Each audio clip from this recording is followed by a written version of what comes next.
found my love in Portofino.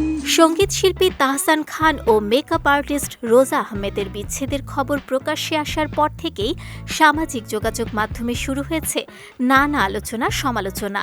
বিয়ের 1 বছর পূর্ণ হওয়ার আগেই তাদের আলাদা হওয়ার বিষয়টি নিজেই নিশ্চিত করেছেন তাহসান।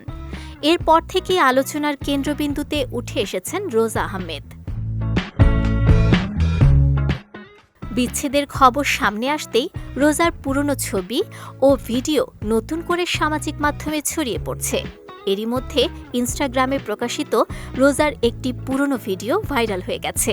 ভিডিওটিতে দেখা যায় জনপ্রিয় গান স্বপ্ন যাবে বাড়ি আমারের সঙ্গে তাল মিলিয়ে নৃত্য করছেন রোজা।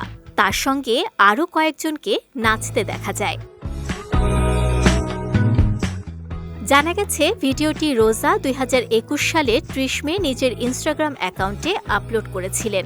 তবে সম্প্রতি ভিডিওটি পুনরায় ভাইরাল হওয়ার কারণ হিসেবে নেটিজেনরা উল্লেখ করছেন, সেখানে রোজার লুক ও চেহারা বর্তমান সময়ের তুলনায় ভিন্ন লাগছে। এ নিয়েই সামাজিক যোগাযোগ মাধ্যমে চলছে নানা মন্তব্য, তুলনা ও সমালোচনা। 2025 সালের 4 জানুয়ারি তাহসান খানের সঙ্গে বিবাহ বন্ধনে আবদ্ধ হন রোজা আহমেদ। বিয়ের সময় সামাজিক মাধ্যমে ছড়িয়ে পড়া নানা উদযাপনমূলক ছবি ও খবর নিয়েও সে সময় বিভ্রান্তি সৃষ্টি হয়েছিল। পরে সেই বিভ্রান্তি দূর করতে এবং নিজের দাম্পত্য জীবন নিয়ে প্রকাশ্যে কথা বলেন তাহসান।